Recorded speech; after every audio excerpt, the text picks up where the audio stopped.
Abra o seu coração ao Senhor.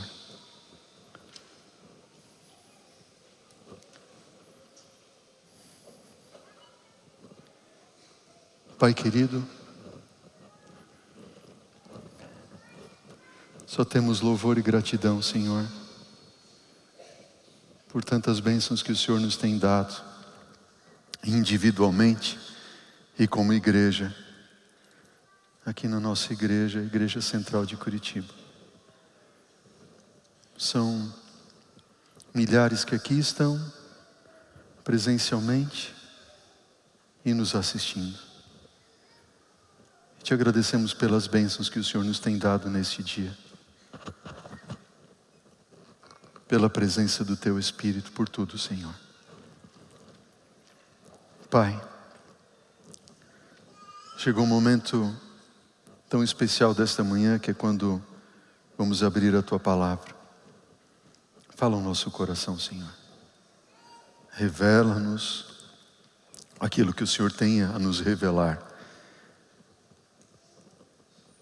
E que qualquer imperfeição humana, Senhor Deus, esteja escondida em Cristo Jesus.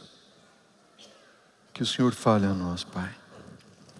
Que o Senhor abençoe a igreja aqui, presente e à distância, com o estudo que faremos hoje. Queremos também pedir, Senhor, sempre por aqueles que estão passando por provas e dificuldades, de toda sorte na sua vida, especialmente pelos enlutados, que o Senhor conforte com a esperança de que Jesus em breve virá. E queremos também pedir-te, Senhor, humildemente, que o Senhor aceite o nosso louvor e adoração através dos dízimos e ofertas que aqui te entregamos. Que o Senhor multiplique essas dádivas, esses dons, de modo que o Evangelho avance em todo o mundo e possamos ver Jesus voltar logo em nossos dias. Em nome dele oramos agradecidos. Amém. Amém.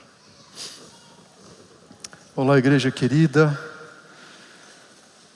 Hoje é um dia importante para a Igreja Adventista na América do Sul. É o dia do Quebrando o Silêncio. O que é o Quebrando o Silêncio? Acho que uma diaconisa pode me dar aqui uma revista dessa, por gentileza? Obrigado, Débora. Hoje é o dia do Quebrando o Silêncio, ok? Quebrando o Silêncio é um programa da Igreja Adventista do Sétimo Dia, especialmente aqui na América do Sul, onde a igreja trata e com prevenção de abuso de toda sorte, ok? Seja abuso físico, emocional, de idosos, de crianças, de mulheres, enfim. Então, esse é um dia que a igreja dedica em todo o mundo, toda a América do Sul, perdão, ok? Para nós tratarmos essa questão. No site da nossa igreja, você que está nos acompanhando, assistindo, os moderadores ali vão colocar o endereço também, onde você pode adquirir esse material todo de forma eletrônica e compartilhar com amigos, familiares, de modo a gente dar o maior número de instrução possível, de modo que as pessoas, crianças, jovens, enfim, ali, mulheres, sejam guardadas e estejam protegidas. Temos aqui algumas irmãs do Ministério da Mulher. Alguém não recebeu a revista hoje? Erga a sua mão. Temos algumas pessoas, elas vão passar pelos corredores agora. Podem passar aqui. Márcia, aqui à sua esquerda, tem alguém que não recebeu também, né? A Karen está ali. Então fica o nosso apelo. Nas galerias também temos irmãs do diaconato feminino e também do Ministério da Mulher. Assim que elas passarem por você, erga a mão, receba o material. E fica o nosso apelo: dedique um tempo nesta tarde para você ler esse material, receber a instrução e assim ser abençoado com a prevenção e como também você se proteger e se livrar de abuso de qualquer sorte que possa ser. Nossas crianças receberam material na linguagem delas, na escola sabatina infantil. Então os pais dediquem tempo também para ler com os filhos, ok? O material que eles receberam ali. Combinado assim? Então esse é um material muito importante que a gente dedica ali para a prevenção. Estou vendo aqui um amigão, não posso deixar de mencionar, pastor Daniel Freito ali, e a esposa Tânia. Meu amigo, quero te dar um abraço depois, hein? Pastor Daniel Frito, ele é como um irmão para mim. Então, ver ele e não falar nada, não tem como. Ele e a Tânia, né? Muito bom vê-los aqui. Muito bom vê-los. Deus abençoe. Está do lado da irmã, do cunhado ali, que eu tive a oportunidade de batizar, Luizão. Bênção. Muito bom, muito bom. Queridos, vamos abrir a Bíblia? Vamos abrir a palavra do Senhor. Abra comigo a palavra do Senhor no Evangelho segundo Mateus. Abra a palavra do Senhor. Evangelho segundo Mateus. E vamos descobrir aquilo que o Senhor Deus tem para nos ensinar nessa manhã. Enquanto você abre a Bíblia, ore por esse servo que aqui está, para que Deus nos esteja usando e somente Deus fale ao nosso coração e nada nos impeça ali. Amém? Tema do estudo de hoje: boa árvore, bom fruto. Faz sentido ou não? Boa árvore, bom fruto. Bom, essa não é uma ideia minha, mas são palavras do próprio Cristo Jesus. Mateus capítulo 7, versículo 15. Mateus, Evangelho segundo Mateus, capítulo 7, versículo 15. Acompanhe comigo. Acautelai-vos dos falsos profetas, que se vos apresentam disfarçados em ovelhas, mas por dentro são lobos roubadores. Versículo 16. Pelos seus frutos os conhecereis. Colhem-se porventura uvas dos espinheiros, ou figos dos abrolhos? Assim toda árvore boa produz bons frutos, porém a árvore má produz frutos maus. Não pode a árvore boa produzir frutos maus, nem a árvore má produzir frutos bons. Toda árvore que não produz bom fruto, ela é cortada e lançada ao fogo. Assim, pois, pelos seus frutos os conhecereis. Cristo Jesus, Ele está fazendo aqui uma aplicação, uma analogia. Uma árvore boa produz bom fruto, uma árvore ruim produz fruto ruim. A árvore ruim que não produz bom fruto, ela é cortada e é lançada ao fogo para ser queimada. A boa, ela deve ser ainda melhor cultivada. E toda essa analogia que Jesus está aqui fazendo, Ele começa falando o quê? Acautelai-vos do quê? Dos falsos profetas. Eles andam ali disfarçados de ovelhas, mas na verdade são lobos. São lobos. Falsos profetas. Falsos ensinadores. Jesus já havia nos deixado um alerta, nos deixou lá em Mateus no capítulo 24, que no final dos tempos viriam falsos cristos e falsos profetas. E que nós deveríamos provar os profetas, porque o profeta de Deus, ele dá bom fruto. Nós estamos em uma série de estudos, estudando o antigo Israel e o moderno Israel. O antigo Israel, quando desde a sua saída do Egito a caminho da Canaã terrestre, Deus, como vimos no nosso último estudo, os guiou através de uma coluna de fogo à noite, uma nuvem durante o dia, que era a representação e a revelação do próprio Cristo Jesus presente com eles. Mas além desta presença visível da luz, da coluna de fogo e da nuvem, Deus colocou um profeta entre o seu povo para ser o seu instrumento, de modo a guiá-lo até a Canaã terrestre. Não é diferente com o moderno Israel. O moderno Israel, ele surge após o cumprimento da profecia de 2.300 anos. E Deus também levantou um profeta moderno, Além da igreja de Deus ter a nuvem, a luz, a presença de Cristo Jesus através dos seus mandamentos e da sua palavra a guiá-los a Canaã celestial, Deus também levantou um profeta como foi no passado. Foi esse profeta ou essa profetisa? Uma jovenzinha, Ellen Harmon, foi chamada com apenas 17 anos de idade. Interessante que quando a gente fala em Ellen White, especialmente como adventistas do sétimo dia, muito preconceito existe contra o dom de profecia. Não é, pastor Osório?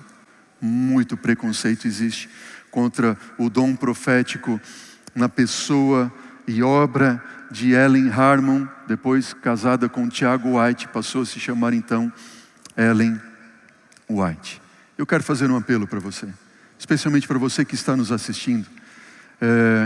Se você está ouvindo falar de Ellen White e tem um coração preconceituoso, seja por qualquer que for um motivo, eu quero pedir para você em nome de Jesus, tente colocar um pouco o preconceito de lado, assista a mensagem, o estudo que faremos e depois continue tirando os seus juízos, amém?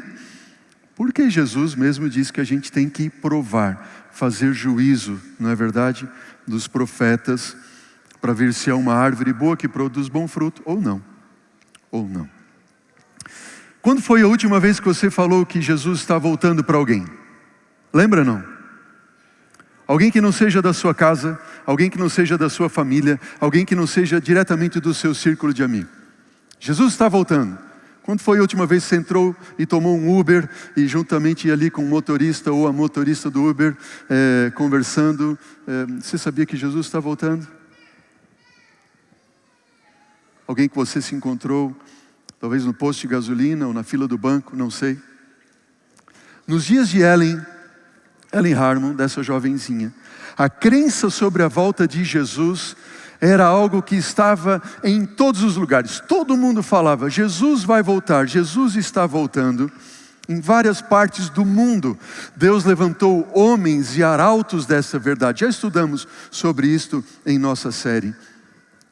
E estava ligada a essa pregação do breve volta de Jesus, uma profecia especial que se encontra no livro de Apocalipse, no capítulo 10, no versículo 10. E você pode acompanhar na tela ou na sua Bíblia. Quando João, o escritor apocalíptico, ele diz, tomei o livrinho da mão do anjo e o devorei. E na minha boca este livrinho era doce como mel. Porém, quando chegou ao estômago, ele ficou amargo. O livrinho que ele tomou nas suas mãos é um livro profético de Daniel, que foi selado até o tempo do fim. Mas no final, no tempo do fim, ele seria aberto. Seria doce na boca, mas quando chegasse ao estômago, ficaria amargo. O grande desapontamento aconteceu. A volta de Jesus era iminente. Eles aguardavam, Jesus vai voltar. Eles compreenderam, inclusive estudaram a data, 22 de outubro de 1844. Porém o dia chegou e Jesus não veio. Eles se equivocaram com relação ao evento, mas não com relação à data. Naquele dia, iniciou-se o grande juízo investigativo no santuário celestial, como a própria Bíblia assim coloca. Mas a palavra do Senhor e a profecia não termina aí. No capítulo 10 de Apocalipse, agora no versículo 11, no versículo seguinte, a profecia continua dizendo o quê? Então me disseram a João, é necessário que ainda profetizes a respeito de muitos povos, nações, línguas e reis. O dom profético deveria acompanhar o povo de Deus, especialmente no tempo do fim. Apocalipse capítulo 12, versículo 17, diz que o dragão, diabo e Satanás está especialmente irado contra um povo que guarda os mandamentos de Deus e tem o testemunho de Jesus.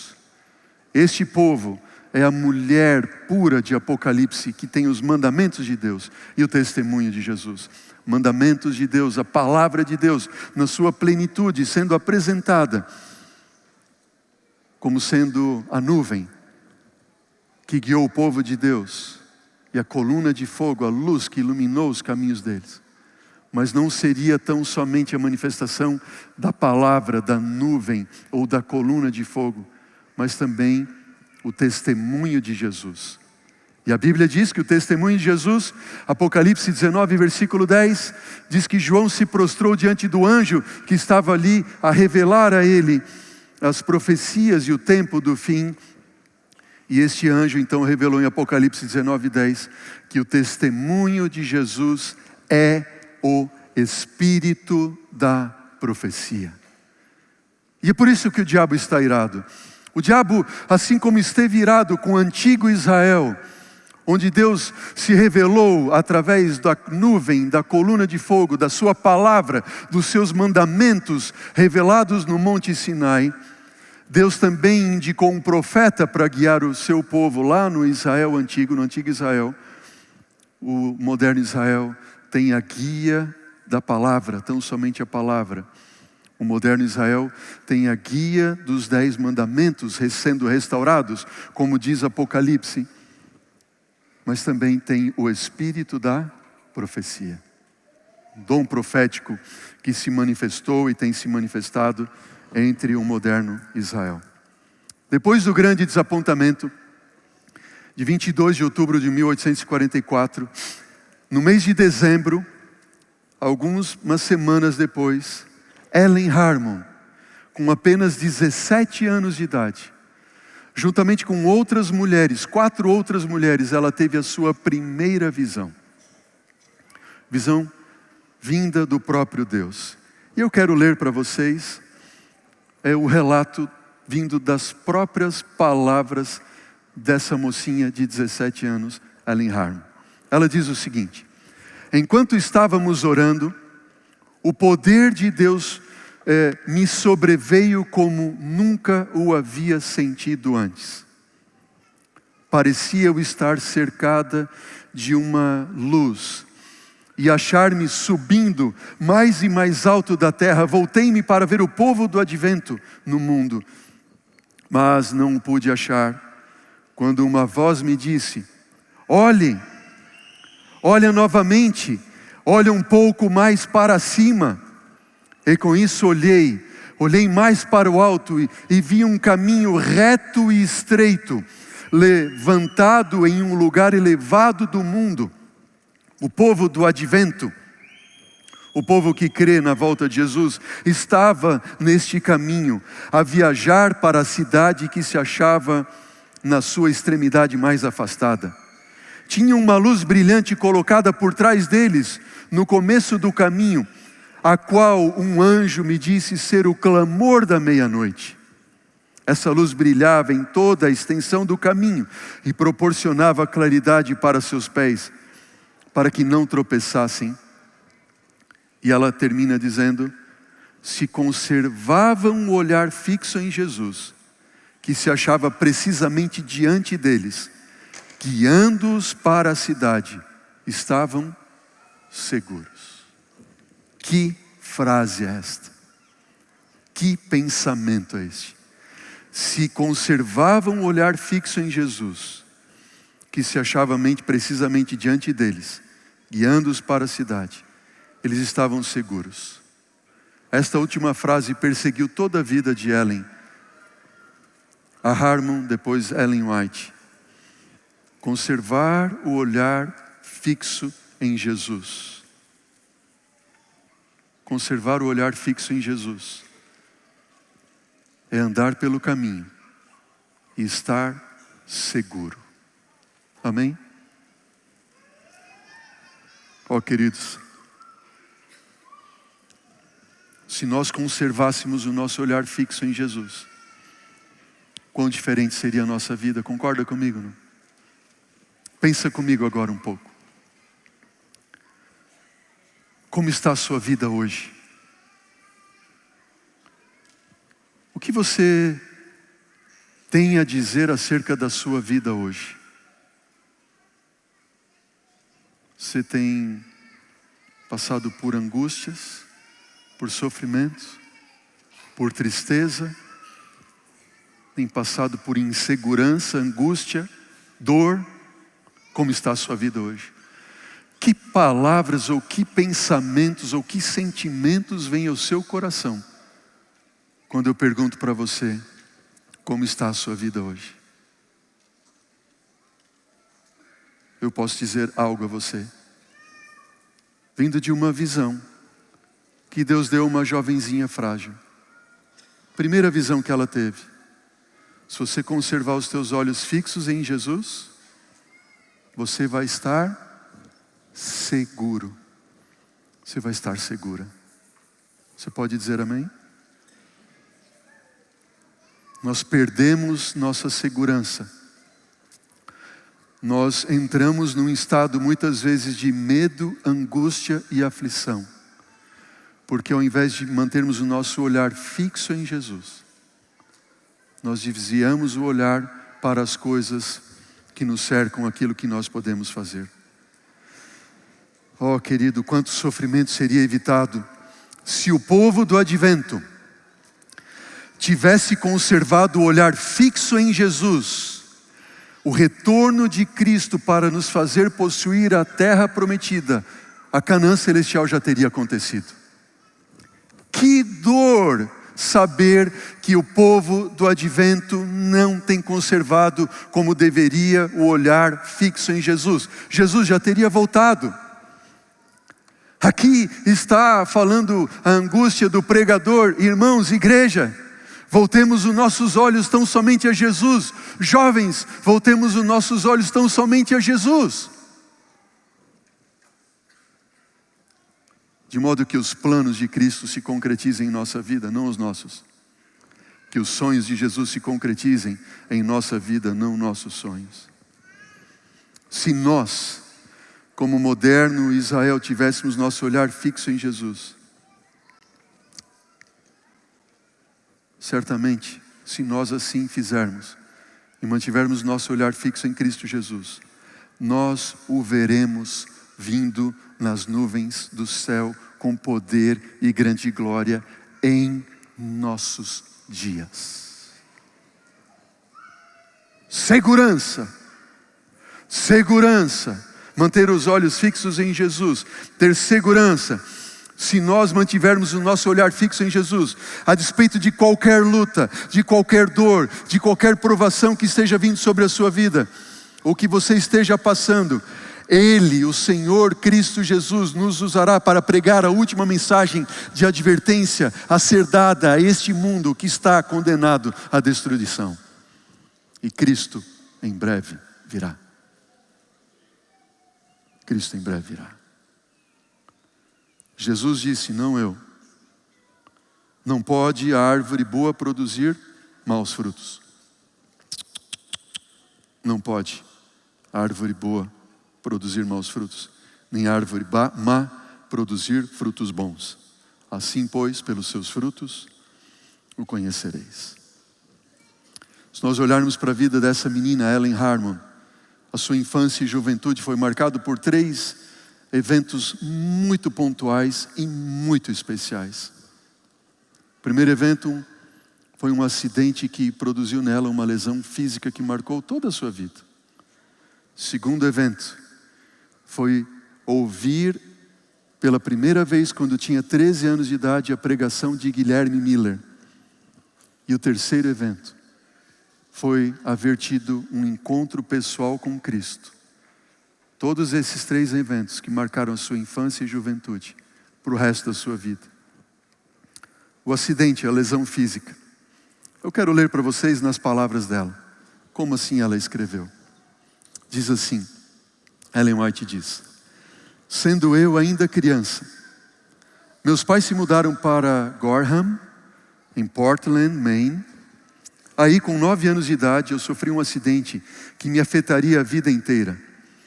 Em companhia da minha irmã gêmea e de uma de nossas colegas, eu atravessava uma praça da cidade, quando uma menina de 13 anos aproximadamente, zangando-se por qualquer futilidade, atirou uma pedra que me atingiu o nariz. Fiquei aturdida com o golpe e caí ao chão desmaiado. Quando eu recuperei os sentidos, achava-me na loja de um comerciante, um estranho, bom homem, que ofereceu-se para levar-me para casa em sua carruagem, mas eu, desconhecendo o meu estado de fraqueza, disse-lhe que eu preferia ir a pé. Os presentes não se aperceberam de que meu ferimento fosse tão sério e me deixaram ir Mas, depois de andar apenas alguns metros, fiquei atordoada. Minha irmã gêmea e colega carregaram-me para casa. Eu permaneci nesse estado de torpor durante 3 semanas. Ninguém além dela, da sua mãe, julgava ser possível que eu me restabelecesse, mas, por qualquer motivo, ela pressentia que eu havia de viver. Ao recobrar o uso das minhas faculdades, parecia-me que estivera a dormir. Eu não lembrava do acidente, ignorava a causa de minha enfermidade. Um grande berço havia sido feito para mim. Nele permaneci por muitas semanas. Fiquei quase reduzida a quê? A um esqueleto. Eu recobrava as forças muito vagarosamente. Quando pude tomar parte nos brinquedos com minhas amiguinhas, eu fui obrigado a aprender a amarga lição de que nossa aparência pessoal muitas vezes estabelece diferença no tratamento que recebemos. Triste, não é verdade? Um mundo onde a aparência pessoal é muito importante, nesse mundo que nós vivemos de pecado. Ellen White aprendeu isso desde cedo. Na época do meu infortúnio, diz Ellen White, meu pai estava ausente na Geórgia. Quando o pai voltou, falou com meu irmão e minhas irmãs e perguntou por mim. Então fui apontado por minha mãe, mas meu pai não me conhecia. Quase como um esqueleto, ferimento na face que deixou ela desfigurada, nem o pai a reconheceu. Foi difícil fazê-lo acreditar que eu era sua Ellen. Isso cortou meu coração. Ainda assim tentei aparentar alegria, quando o meu coração doía tanto. Já pensou? 9 aninhos de idade. Que ela passou. Agora eu encontrei um relato que fala, que ela fala o que foi aquele acidente para ela. E ela fala isso, relata isso 50 anos depois do acidente. Agora ela tinha 59 anos. E olha o que ela diz acerca do acidente que ela sofreu. 50 anos depois, ela disse assim: visitei o local onde sofri o acidente que me tornou inválida para toda a vida. Esse infortúnio, que por um tempo pareceu tão amargo e tão difícil de suportar, provou ser o quê? Uma bênção disfarçada. Uma bênção disfarçada. O golpe cruel que arruinou as alegrias da terra foi o meio de voltar os meus olhos para Jesus.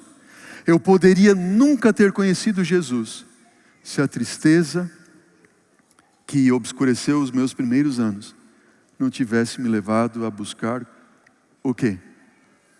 Consolo nele. Olha para mim, igreja querida.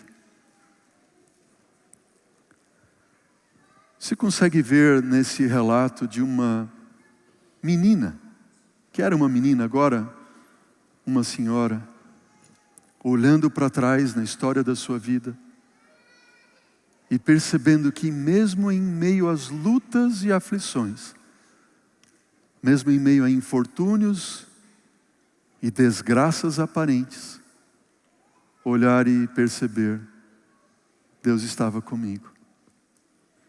Se não fosse por esse motivo, eu não teria conhecido o Jesus que hoje eu conheço. Sabe quem me lembra isso? Me lembra um homem cuja história aparece nas Sagradas Escrituras, quando no final da sua vida ele diz: antes eu conhecia Deus apenas de quê? De ouvir. Mas hoje os meus olhos o veem. Você lembra quem é esse personagem bíblico? Jó. Todo infortúnio, desgraça que Jó passou, ele fez o mesmo relato. Muitas vezes em nossa vida, nós passamos por provas, por sofrimentos, mas você pode ter certeza que o Senhor Deus em todas as coisas coopera para o bem daqueles que o amam, daqueles que são chamados segundo o seu propósito. E você é chamado por Deus, chamada por Jesus. Amém? O que nós devemos fazer? Mantenha os seus olhos fixos em Jesus. Que manter o olhar e os olhos fixos em Jesus nos dá segurança. Segurança. O acidente. O acidente. Bom, foi o que Jesus disse. Não pode árvore boa produzir frutos maus. A árvore boa produz frutos bons. Amém? Frutos bons. Segundo evento da sua infância, que marcou profundamente sua vida, encontro com Guilherme Miller, 1840, com apenas 13 anos de idade. Ellen ouviu pela primeira vez a pregação de Guilherme Miller. E a pregação tão apaixonada de que Jesus voltaria nos seus dias, aquilo mudou a vida dela completamente. E no coraçãozinho daquela menina, daquela jovenzinha, brotou o desejo de ser um instrumento de Deus para falar da volta de Jesus, de orar pela volta de Jesus. Amém? Você sonha com a volta de Jesus? Você tem almejado, desejado a volta de Jesus? Ou às vezes pensa assim, não, podia demorar um pouquinho mais. Sabe, queridos, graças a Deus, nós vivemos em uma condição que ainda nos é muito favorável, ou não é verdade? Você concorda, não? Você fez o de jejum hoje de manhã? Se não fez, muito possivelmente é porque você não quis, mas alimento você tinha. Você hoje está aqui na igreja vestido. Você tem para onde voltar depois do culto? Você tem vida? Enquanto em tantos outros lugares, tantos e tantos sofrem e clamam pela volta de Jesus. Por que é que nós não clamamos e almejamos tanto a volta de Jesus? Será que é porque temos tido um certo conforto em nossa vida?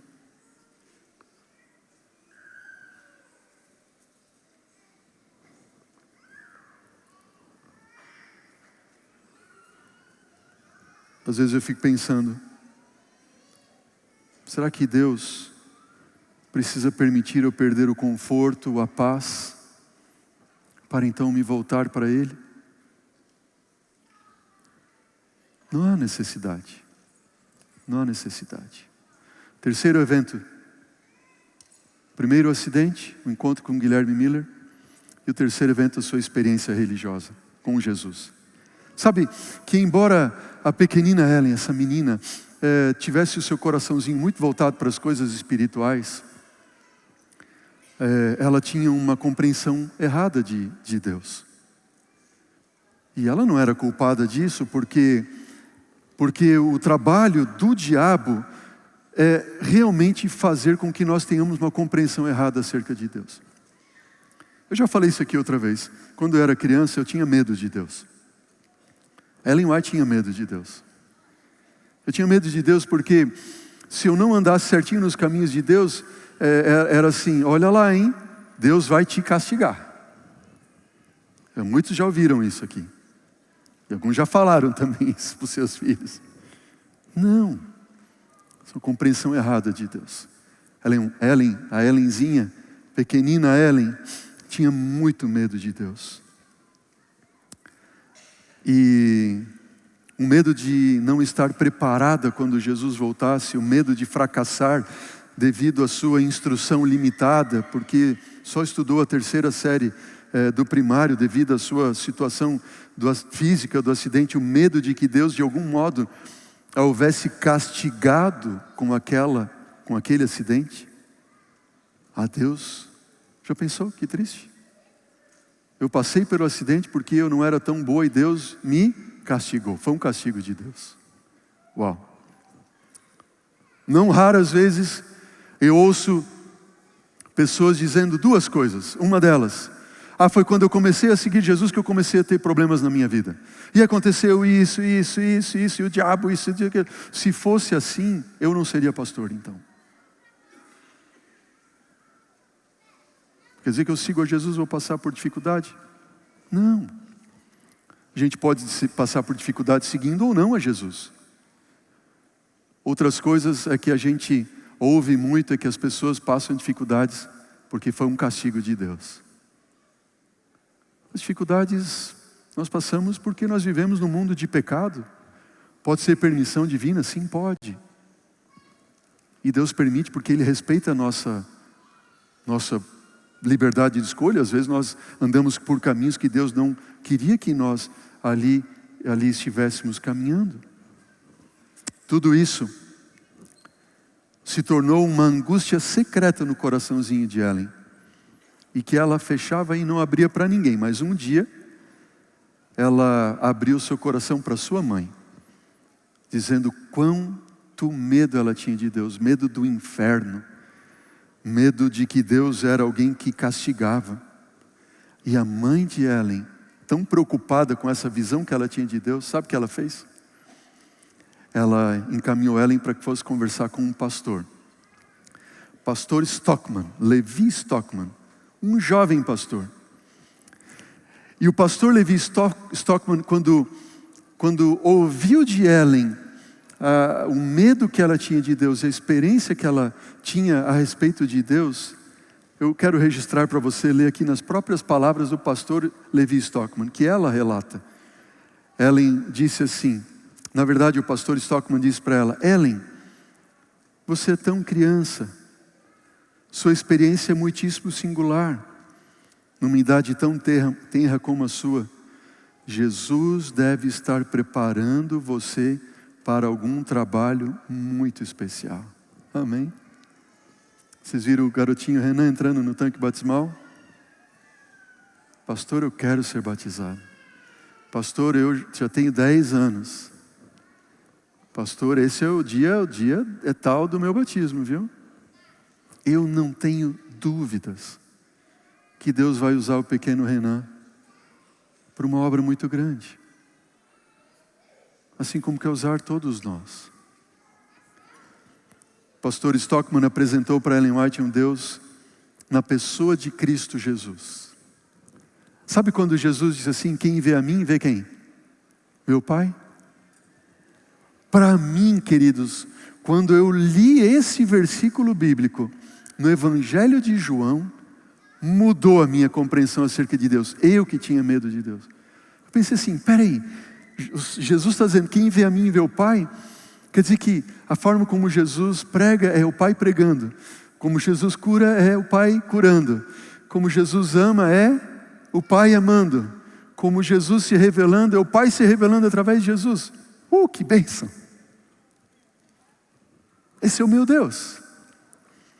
A pequena Ellen virou uma chave também na cabecinha dela e ela viu Deus Pai na pessoa de Cristo Jesus. Olha o que ela relata, suas próprias palavras.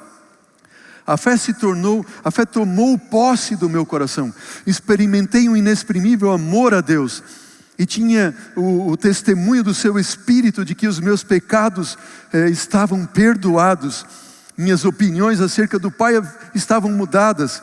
Considerava Deus agora como um Pai bondoso e eterno, ao invés de um tirano severo que forçasse os homens a sua obediência, a uma obediência cega. Meu coração deixava-se levar a Deus, a Ele, em amor profundo e fervoroso. A obediência à sua vontade me parecia agora um prazer, era para mim uma alegria estar fazendo o serviço do Senhor. Nenhuma sombra nublava a luz que me revelava a perfeita vontade de Deus. Experimentei a segurança de um Salvador que em mim habitava, compreendi a verdade do que Cristo dissera. Quem me segue não andará em trevas, mas terá a luz da vida. E eu volto às palavras da primeira visão dela. Se mantermos o nosso olhar fixo em Jesus, nós estaremos o quê? Seguros. Amém? Seguros. Relatando ainda essa sua experiência, ela diz: durante os poucos minutos que passei recebendo a instrução do pastor Stockman, obtive mais conhecimento sobre o assunto do amor de Deus e sua compassiva ternura do que de todos os sermões e exortações que eu já tinha ouvido até então. Amém? Jesus. Jesus. Jesus é o nosso tudo, queridos. Jesus é a pessoa que te ama como ninguém. Amém? Ele é o teu Jesus, querido. Você é tudo para Ele, Carol. Jesus é tudo para você, meu amigão, Áquilas. Você é tudo para Ele. Amém? Ele te ama com amor inigualável. Um amor profundo, tão profundo como a própria morte. Pois Ele morreu por cada um de nós para nos salvar. Mantenha os seus olhos fixos em Jesus. Quem foi Ellen White? Quem foi Ellen White? Bom, ela era a pequena Ellen Harmon, que se casou com 19 anos com o Tiago White e passou a ser, então, Ellen White. Sabe que Deus, quando chamou Ellen White, já tinha chamado outros 2 homens. Guilherme foi, Deus deu a ele, Guilherme foi, algumas visões. Foi um pastor, um homem de Deus. E muito próximo à visão que ele deu a Ellen White, Deus deu a um homem chamado Risenfoss. Só que Risenfoss rejeitou a visão. Risenfoss, por medo, um pouco de medo de rejeição, de ser ridicularizado, de orgulho, ele não quis seguir o chamado profético de Deus. Sabe o que Deus disse a Risenfoss? O próprio Risenfoss relata, ele disse assim: se você não aceitar, eu vou dar o dom que eu estou para dar para você, para a pessoa mais fraca, o mais fraco entre os fracos de todo ser humano. E foi isso que aconteceu.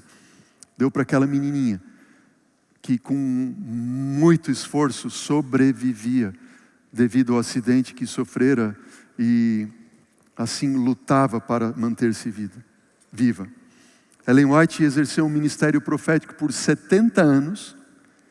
Ela recebeu cerca de 2.000 sonhos e visões proféticas. Escreveu cerca de 100.000 páginas escritas à mão. Gente do céu, tem alguém aqui que está fazendo uma dissertação de mestrado ou doutorado? Não. O que é escrever uma página de pesquisa? Agora, ela escreveu 100.000 páginas sobre os mais variados e tipos de assunto que você pode imaginar. Saúde, família, não só profecia, educação e assim por diante. Instrução e tudo mais.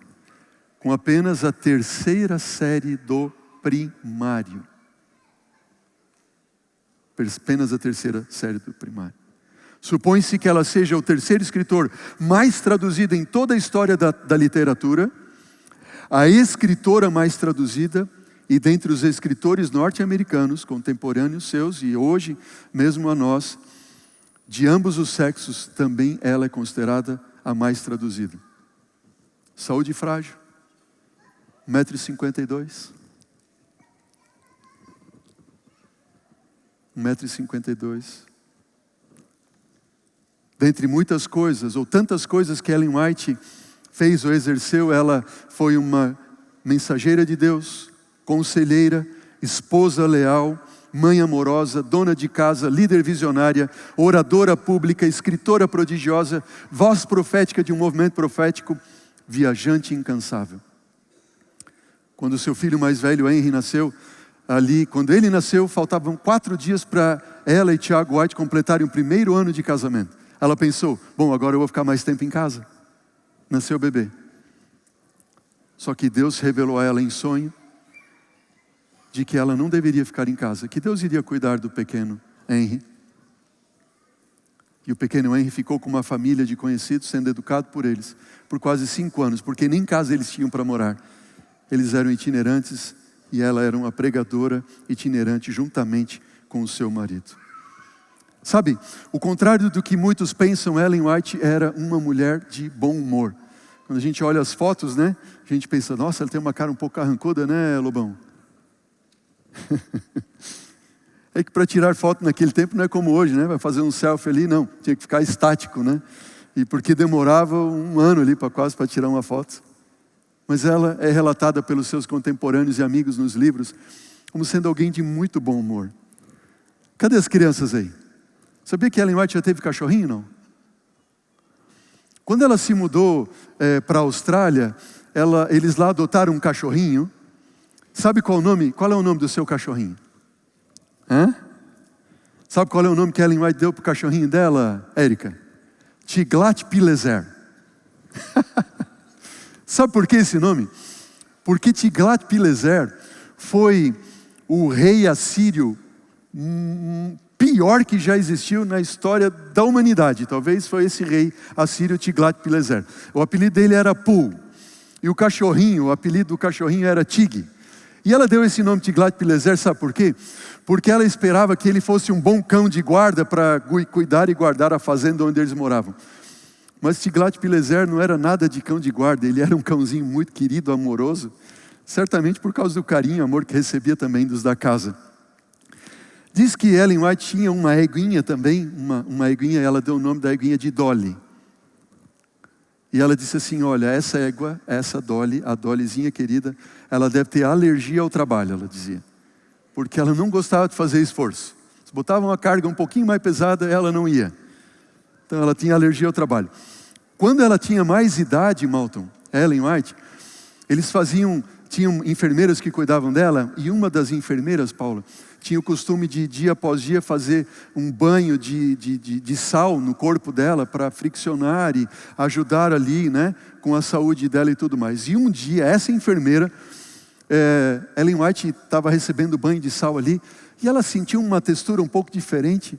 Ela colocou a mão assim, colocou na boca, e não era sal, era o quê? Era açúcar. E ao invés de ela ficar nervosa com a enfermeira, ela disse assim, eu sei, você quer me tornar uma pessoa mais doce, né? Ela era cheia de bom humor. Agora, uma história que eu encontrei, que fala do humor, eu li várias ali, mas essa aqui foi demais. Diz que quando ela tinha 33 anos de idade e Tiago White tinha 40 anos, o Tiago, como era pastor, foi convidado para fazer um casamento de um jovenzinho pastor também, que fazia 3 anos estava procurando por uma esposa. Tem alguém aí que já estava há 3 anos procurando uma esposa? Tenha fé, viu? Você vai encontrar. Veja, e eles estavam ali, foram fazer o casamento, era na casa de uma família, e tanto Tiago e Ellen, quanto o casalzinho, foram convidados pelos anfitriões para dormirem, passarem a noite naquela casa. Foi o que aconteceu. Acabou o casamento, os noivos foram se retirar por quartos, certo? E Ellen White então subiu as escadas para se retirar também, para o seu quarto, no seu aposento. Sabe o que ela contemplou? Ela viu no corredor, agora o esposinho recém-casado, andando de um lado por outro, nervoso assim na frente da porta do quarto. E você já imagina, né? E andava para lá e para cá. Olha o que Ellen White escreve. Olha o que ela escreveu. Diz assim, quando Ellen White subiu as escadas, você pode colocar ali na tela, esse texto vai aparecer na tela. Quando Ellen White subiu as escadas para recolher-se, topou com um jovem muito nervoso andando de um lado para o outro em frente à porta fechada do quarto. Ela suspeitou que havia um problema, lógico, né? Suspeitou que havia um problema. Delicadamente ela disse ao noivo, conforme a noiva citou posteriormente ao narrar o incidente com o marido, né? Ela disse assim, Daniel, que era o nome do esposinho ali, né? Recém-casado. Daniel, olha Daniel, dentro deste quarto, sobre a cama, encontra-se uma jovem apavorada. Ela está petrificada de medo. Pois bem, Daniel, agora você vai entrar no quarto, você vai até lá, você ame ela, conforte ela, e ó Daniel, trate ela com delicadeza, viu? Com ternura, trate ela com amor, viu? Isso vai fazer bem para ela. E diz que na sequência ela falou assim, depois ela acrescentou, Daniel, isso também vai fazer bem para você, viu? Essa era Ellen White. Essa era Ellen White. Você já teve lista de desejos? Lá em casa eu tenho alguém que gosta muito de listinha de desejos. Estou olhando para ela aqui agora. É a minha esposa. Tem sempre a listinha de desejos dela. Ellen White tinha. E no livro Mensageiro do Senhor, Herbert Douglas fez um estudo aprofundado sobre a vida dela, conseguiu reunir nos seus escritos alguns dos desejos de Ellen White. Número 1, ela diz assim, relatado: desejo ser semelhante a Jesus, desejo praticar suas virtudes. Número 2, desejo achar-me entre aqueles que terão o seu nome escrito no livro e serão libertados. Desejo praticar as virtudes de Cristo, desejo a recompensa do vencedor, desejo o meu tesouro no céu, desejo ser semelhante a Cristo Jesus, desejo estar com Ele pelos intermináveis séculos da eternidade. E por aí vai, lista de desejos. Ellen White teve a infelicidade também de sepultar 2 de seus filhos. O pequenino John Henry e também John Herbert e o Henry, seu filhinho. E ela relata que quando estava nos últimos dias do bebezinho que viveu só 3 meses, veja nas palavras dela, diz assim: às vezes eu não conseguia dominar as minhas emoções ao testemunhar o sofrimento do meu bebê. A maior parte do tempo passei em lágrimas e suplicando a Deus. Depois ela escreveu sobre as horas finais dele, dizendo: meu bebê piorou. Ao ouvir-lhe a respiração difícil e sentir-lhe o pulso fraquíssimo, soube que ele iria morrer. Aquela foi uma hora de angústia para mim. A mão gelada da morte repousava sobre ele. Observávamos-lhe a respiração fraca e arquejante. Pude sentir que eram os seus últimos momentos. Quando meu filho estava morrendo, eu não consegui chorar. No funeral eu desmaiei, embora o meu coração doesse, como se fosse quebrar, se não consegui derramar uma lágrima sequer. Depois que voltamos do sepultamento, minha casa parecia solitária. Senti-me confortada com a vontade de Deus, apesar do abatimento e pesar que sentia. Ela perdeu seu primogênito, Henry, quando tinha 16 anos. E olha o que, nos últimos momentos dela com o seu filho e o Tiago White, o Henry na cama ali com pneumonia, disse assim, nos últimos momentos: mamãe, prometa-me que se eu morrer eu serei levado a Battle Creek para ser sepultado ao lado do meu irmãozinho, John Herbert, para que possamos erguer-nos juntos na manhã da ressurreição. Amém? Mais tarde, ele disse ao pai: pai, o Senhor está perdendo o seu filho, o Senhor vai sentir minha falta, pai, mas não chore, é melhor para mim, eu vou escapar do alistamento para a guerra civil, e eu não vou testemunhar das 7 últimas pragas. Morrer assim é um privilégio, pai. Os últimos momentos, ele disse assim: mãe, eu vou encontrar você no céu na manhã da ressurreição. Disse o jovem Henry: pois eu sei que você vai estar lá, mãe, você vai estar lá comigo. Então ele chamou os seus irmãos, seus amigos, deu um beijo em cada um deles, e por último, ele sussurrou, olhando e apontando para o céu, dizendo: o céu é doce, o céu é doce. Ó queridos, não importa quantos títulos você tenha, não importa quem você é, quanta influência você possui, quantos recursos você dispõe, a verdade é que quando a morte de alguém que você ama bate a porta da sua casa, a dor bate ali, é tão grande, que fosse como se fosse o fim do mundo. Nesse momento é revelada a verdade de que nada valem os títulos, influência, recursos financeiros diante da morte. Todos, absolutamente todos, são nivelados à realidade de que somos completamente incapazes. É ou não é verdade? A árvore boa produz bom fruto. Amém? Eu quero terminar a mensagem de hoje colocando rapidamente cinco das maiores ênfases nos escritos de Ellen White. ênfase número 1, o amor de Deus. Deus é amor, compõe todos os seus escritos. Ela começa e termina a série do Grande Conflito, desde o livro Patriarcas e Profetas até o livro Grande Conflito, cerca de 3.500 páginas. Começa dizendo Deus é amor e termina dizendo Deus é amor. Segunda ênfase, a ênfase da natureza do Grande Conflito. Ó queridos, Todos os seus escritos ela colocou essa ênfase: nós estamos em um grande conflito. Você está, nós estamos. E nesse grande conflito, o que o diabo mais quer, e mais lutou e tem lutado, é para que você tenha uma compreensão errada de Deus. Deus não é um ser tirano, não. Terceira ênfase, isso não tem uma ordem, mas só para nós colocarmos aqui a pessoa do próprio Cristo.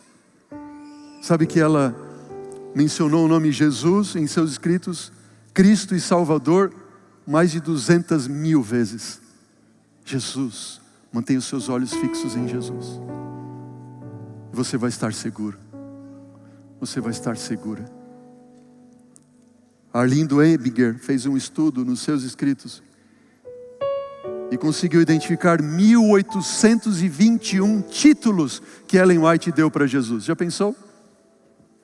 Títulos. A cruz, a salvação, a palavra de Deus.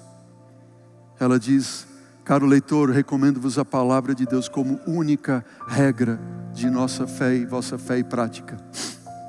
Ela declara dizendo: pessoa alguma, a não ser os que fortaleceram o espírito com as verdades da Escritura, poderão resistir no último grande conflito. Quanto tempo você tem dedicado ao estudo da Bíblia? Jesus está voltando logo, querida igreja. Só se você e eu estivermos completamente alicerçados em Cristo, poderemos suportar.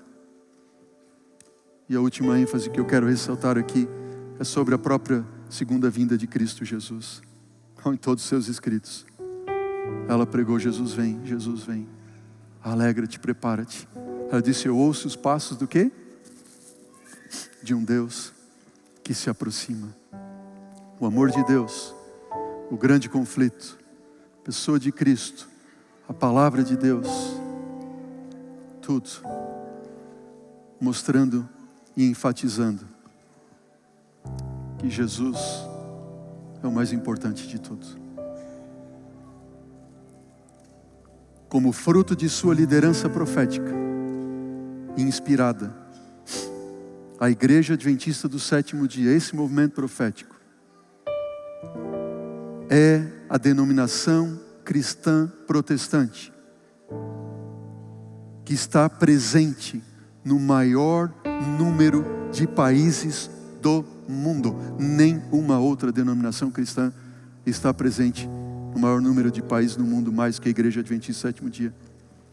A Igreja Adventista Sétimo Dia, segundo essa liderança profética, possui o maior sistema de saúde do mundo, privado cristão protestante, maior sistema educacional e a maior empresa editorial. Amém?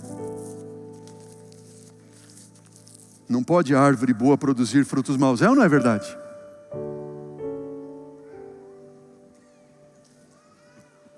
E eu poderia aqui dar testemunho pessoal de quanto esses escritos têm abençoado a minha vida. Quando eu estava começando a namorar essa mocinha linda ali, minha mãe, com muita sabedoria, disse assim: filho, eu tinha 19 anos, está na hora de você comprar uns livros aí do Espírito de Profecia para você. A mãe é muito esperta, né? A mãe é um ser que não existe outro igual, né? É a mãe. Ela já sabia, já olhou assim: esse namoro com essa menina vai longe, hein? Compra lá uns livros do Espírito de Profecia. Eu disse: mãe, qual que eu compro? Ah, compra lá o Patriarcas e Profetas, a série do conflito. Comprou o Lar Adventista. Aí eu comecei a ler o Lar Adventista com a mente. A gente se encontrava e sempre lia. Ah, ia comer uma pizza com os amigos, passava na casa dela para apanhar ela. Primeira coisa, a gente lia o Lar Adventista. E orava. Lia e orava. Podia ser um parágrafo, uma página, um capítulo, não importava. A gente lia e orava. Uma coisa eu posso dizer para vocês, queridos: a bênção dessa leitura se faz presente na minha vida depois ainda de 30 anos de namoro com essa mocinha. Amém? Pelos seus frutos os conhecereis. Falo para alguém que está ouvindo a voz do Espírito Santo a falar o seu coração: eu tenho um apelo em nome de Jesus para fazer para você. Hoje é o dia de você voltar, viu? Amém? Hoje é o dia de você voltar para Cristo Jesus. Hoje é o dia de você voltar para Cristo e te entregar completamente para Ele. E eu quero fazer um apelo específico nessa manhã. Faço apelo para os jovens lá, se preparem, para todos da galeria, não importa onde você esteja nessa igreja. E o apelo não é só para você ficar em pé não, viu? Há muitos aqui dentro dessa igreja hoje, que precisam vir aqui à frente, dizer: Senhor, eu me entrego aos teus braços por completo. Se você precisa voltar para Cristo, ser rebatizado, venha. Se você precisa entregar o seu coração a Jesus e ser batizado, venha. Se você precisa entregar o seu coração a Jesus e deixar de olhar para ao redor as coisas deste mundo, já sendo um membro batizado, mas Jesus está falando especialmente ao teu coração, venha. Você pode dizer: não, me coloque em pé, eu aqui sentado, eu entrego a Jesus. Veja, aqueles que aqui confessarem Jesus publicamente, disse Jesus, não eu os confessarei diante do meu Pai. É um chamado especial, não é só para você ficar aí sentado não. E no final, depois que Débora cantar essa música, eu quero orar com você e por você. Confesse a Jesus publicamente, venha e receba a bênção final.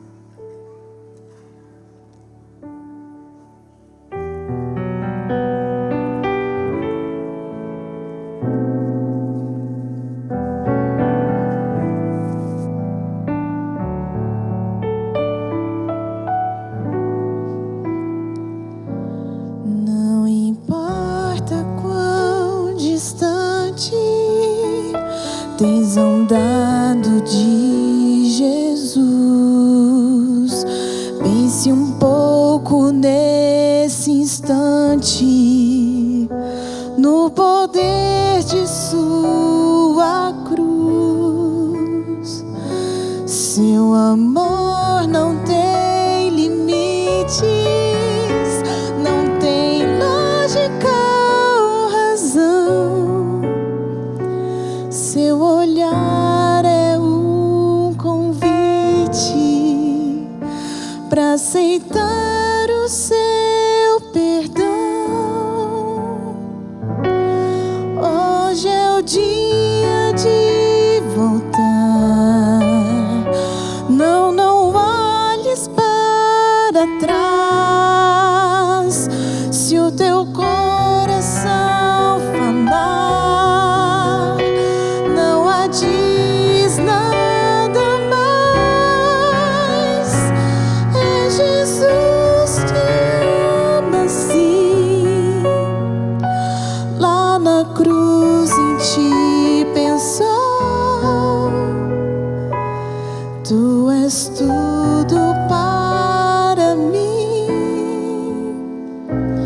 Vi meu filho, aqui estou.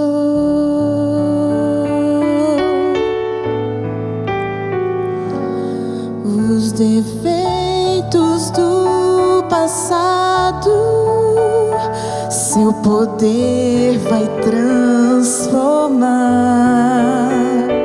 Os espinhos do pecado, seu amor vai arrancar. O vazio que te atormenta, só Jesus vai preencher. Se tua vida Ele aceita, pra que mais se esconder? Hoje é o dia de voltar. Não olhes para trás. Se o teu coração falar, não diz nada mais. Só Jesus te ama assim. Lá na cruz eu te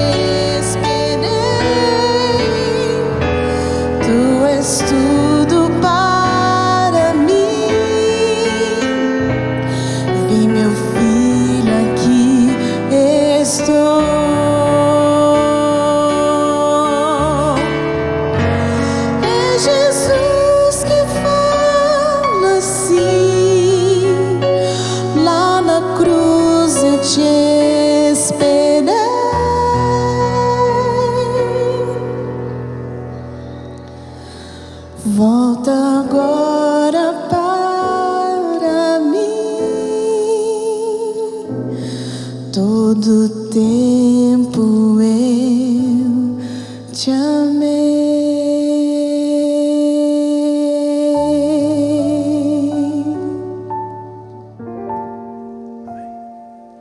Deus seja louvado pela sua vida, pela sua entrega.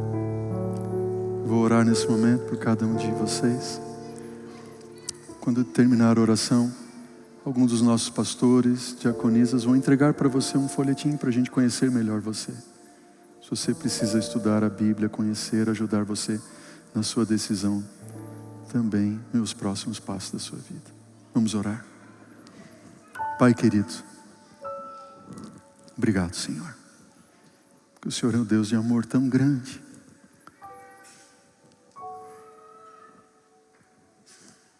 Lá na cruz o Senhor estava olhando para nós.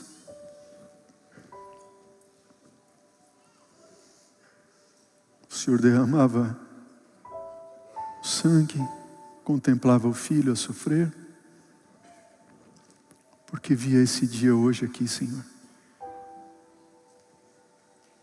E sabia que o sacrifício não seria em vão, pela vida desses, Pai, que hoje aqui à frente vem, se entregam ao Senhor, retornam aos teus caminhos, decidem se entregar a Ti por completo. Louvado seja, Senhor, o Teu nome de eternidade a eternidade. Guarda-nos, Senhor, abençoe, proteja e ajuda-nos a manter-nos sempre os nossos olhos fixos em Cristo, Senhor, onde encontraremos segurança. Em nome dele pedimos e agradecemos. Amém. Amém.